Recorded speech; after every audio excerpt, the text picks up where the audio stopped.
Hello दोस्तों, आप सभी का स्वागत है ज्ञान स्टोरी चैनल में। चैनल को सब्सक्राइब जरूर कर ले। भारत दुनिया का एकमात्र देश है जहां पर हजारों नदियां बहती हैं। लगभग सभी नदियों को पवित्र माना जाता है। कई नदियां तो आदिकाल से बहती आ रही है। पौराणिक ग्रंथों में उनमें से कई नदियों को देवी माना गया है, परंतु भारत में एक ऐसी नदी भी जिसे अपवित्र माना जाता है और जिसे छूने से भी लोग डरते हैं। जाने कारण। आपने वैतरणी नदी के बारे में तो सुना ही होगा, जो मरने के बाद आदमी को पार करना होती है, जिसे अपवित्र नदी माना गया है। बस इसी तरह की एक नदी धरती पर भी है। किंवदंतियों आख्यानों के अनुसार इस नदी के जल को जो भी छूता है वह पवित्र हो जाता है। इससे व्यक्ति के सारे पुण्य नष्ट हो जाते हैं और बस पाप ही रह जाते हैं। इस नदी के बारे में कहा जाता है कि काले सांप का काटा बच सकता है, हलाहल जहर को पीने से मौत को रोका जा सकता है, लेकिन जिस पौधे को यह नदी छू ले तो समझो उसका मरना तय है।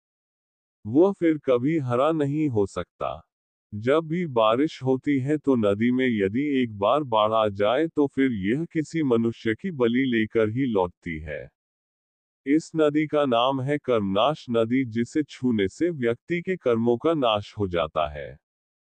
कर्मों के नाश होने से व्यक्ति के पुण्य कर्मों का नाश भी हो जाता है। इसे काम नष्ट करने वाली या बिगाड़ने वाली भी कहा जाता है। ये गुरुड़ पुराण में बताई गई नदी वैतरणी नदी की तरह है, जिसे पाप की नदी कहा गया है और जिसे स्वर्ग जाने से पहले पार करना होता है। प्रचलित मान्यता के अनुसार कर्मनाशा को हर साल प्राणों की बलि चाहिए।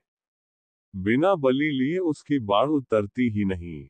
कर्मनाशा दुनिया की पहली ऐसी नदी है जिसके जल को अछूत माना जाता है।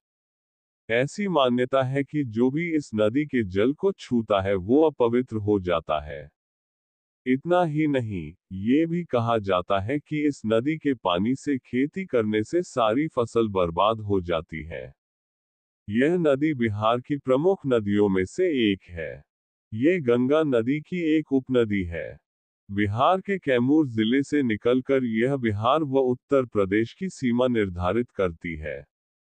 कर्मनाशा नदी पर राजदरी देवदरी जलप्रपात है, जिसकी ऊंचाई 58 मीटर है। इस नदी की लंबाई 162 किलोमीटर है। ये यूपी और बिहार दोनों क्षेत्र में बहती है। देवताओं और विश्वामित्र के युद्ध के बीच त्रिशंकु धरती और आसमान में उल्टे लटक रहे थे। इस दौरान उनके मुंह से तेजी से लार टपकने लगी और यही लार नदी के तौर पर धरती पर प्रकट हुई।